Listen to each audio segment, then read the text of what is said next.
where the key is. Then let's go.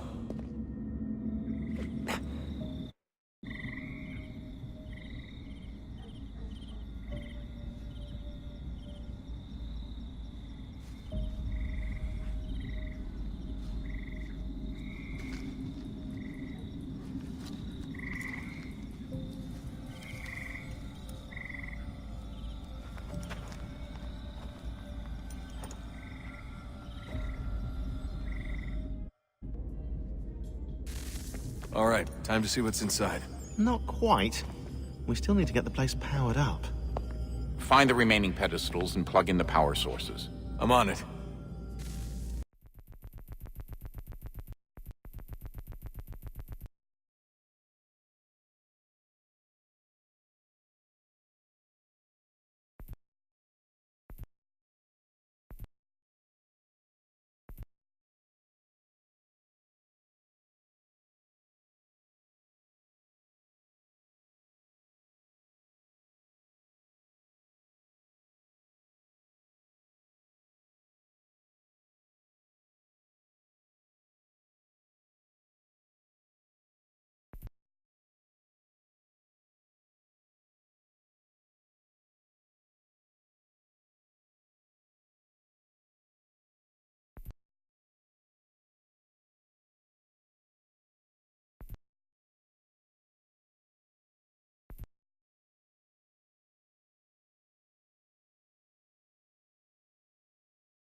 When we thought we could be saved, we sought to face the sun's wrath and contain it.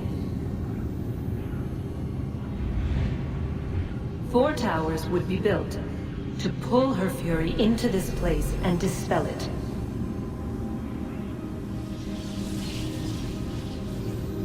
But even with all we knew, with all we had, it would take too long.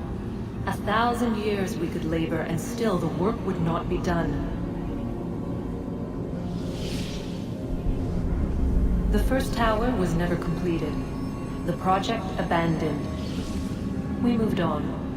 But while we labored on other endeavors, a few returned. They thought to automate the process. Metal might finish what flesh could not.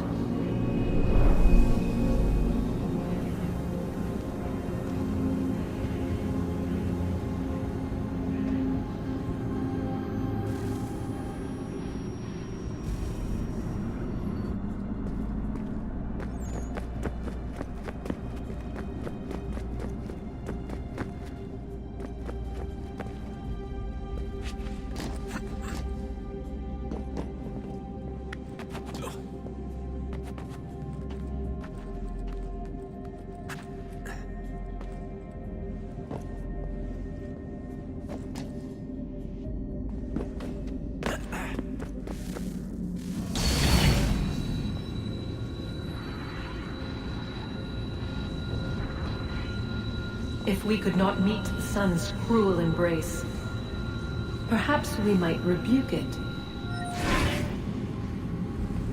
Already we could generate the fields to protect us in times of strife. But these were small and simple things.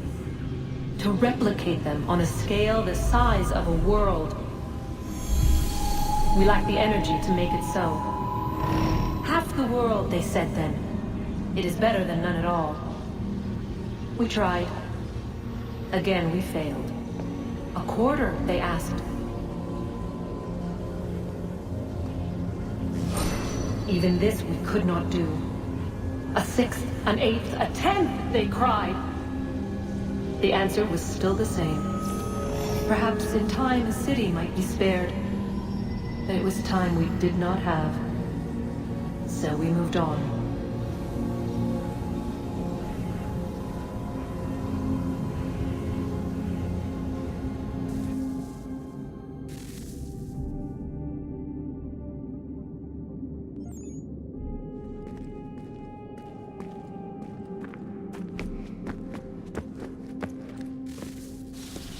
Wonder what's inside.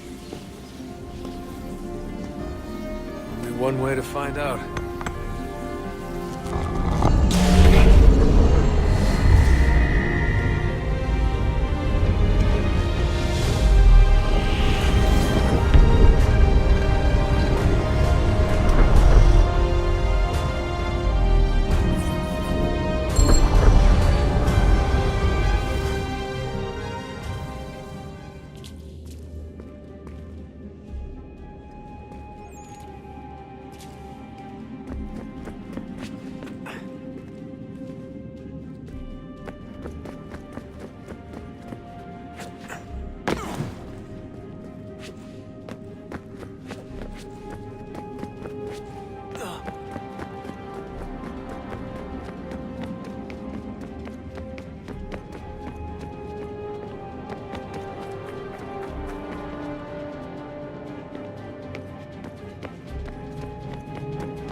What is a fact? Is it fixed? Immutable? Certain in its existence and only awaiting discovery? Or might it be changed? Here we learned the answer, and thought that it might save us. They were used to command, to control, to own. But we soon discovered another use. When enough sat in thrall and were told to believe, their thoughts took on form.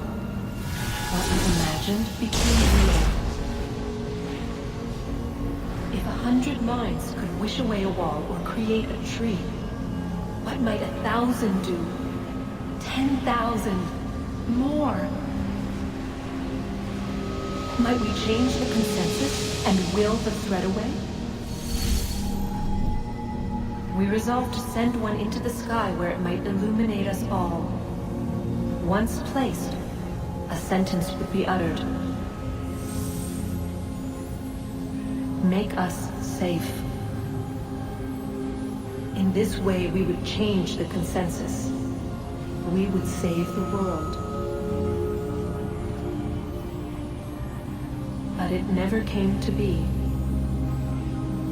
We sent a dozen of them skyward, but there was no way to maintain control, to direct the beam, to enthrall the world, to speak the words.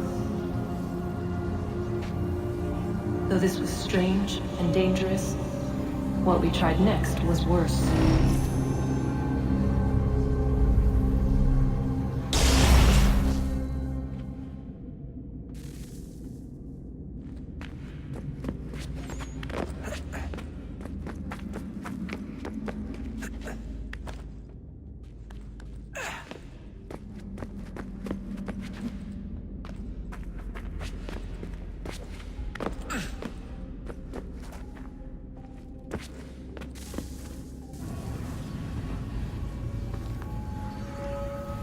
Our first instinct was to travel back, to change the past.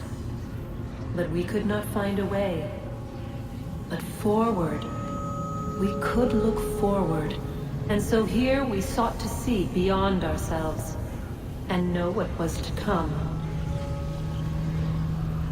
First, we wanted to learn if our work would succeed. But the answer was always the same. So we moved on to other things. But she remained. The one you call Minerva. In time, she too stopped looking, and instead began to speak. She called out across time, in the hopes that you might be saved. She hid messages where none might find them, save for you and those within this place. Fascinating. Tired of it. The cryptic warnings, the threats. Just tell us what you want! But they are. We saw the Nephilim there. We seemed like grasshoppers in our own eyes, and we looked the same to them. Imagine trying to explain all this to a 2-year-old, to a grasshopper. When they said the will of the gods was unknowable, they meant it. Literally. I killed her, you know. I killed Lucy. It was the apple, son.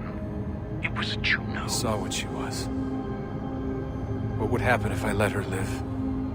I could have stopped myself. I mean, there was a force there. But I didn't have to. I chose to. Desmond. Lucy was going to betray us and take the apple back to Abstergo. I saw the satellite launched. I saw them turn it on, and then... it failed. Whatever's on the other side of that door, it benefits Juno. We need to be careful.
Tell me today.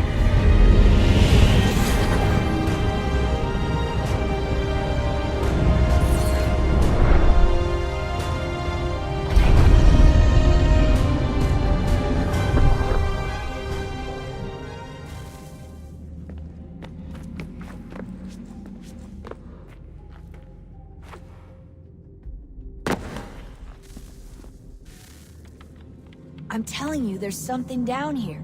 Don't be daft. I don't know, maybe they were sleeping or something and we woke them. Some kind of cryogenics? Or hibernation? I mean, how do we know what the hell they were doing down here? They were working on a bunch of different solutions, but nothing worked. Just went from one to the next, and then... I don't know. They must have left at some point. After the end.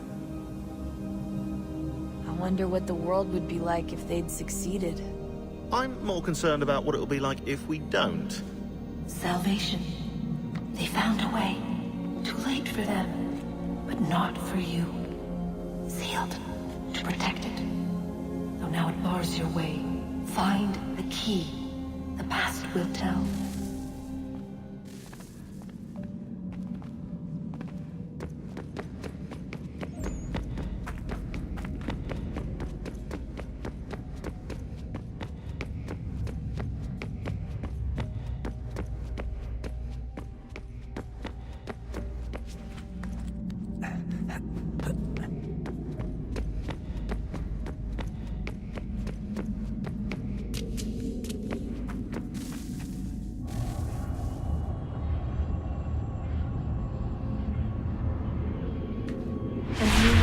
approached.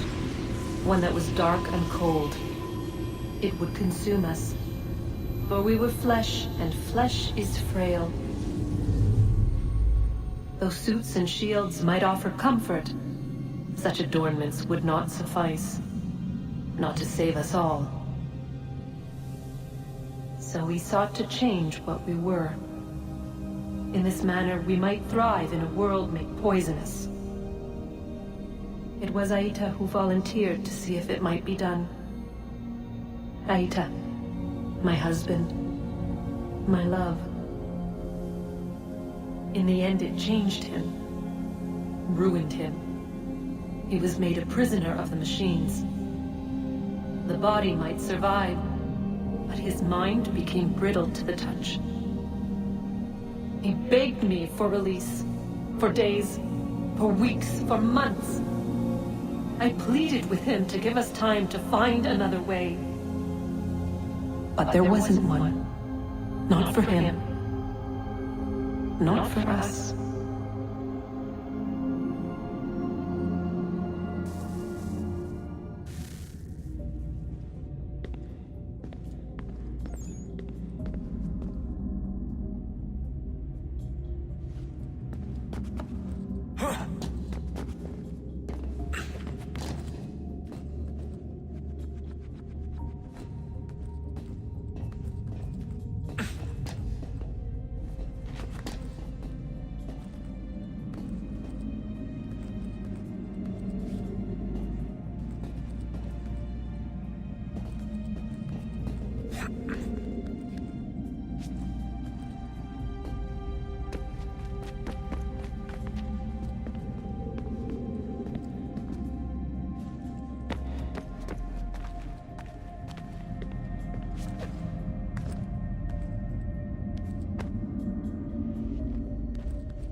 What is consciousness but a series of electrical impulses? And the body a vessel to hold these sparks. But it is weak. In time, it decays and crumbles to dust.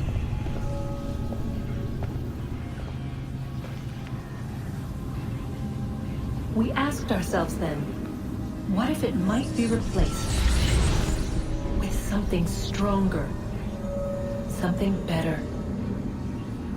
So we forged a new vessel, one that might endure. It proved easy enough to enter.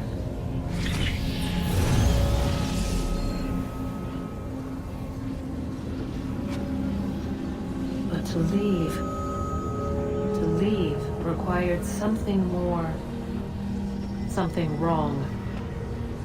And so this too they abandoned. I wondered, though, were they right to turn away?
Guess this is it.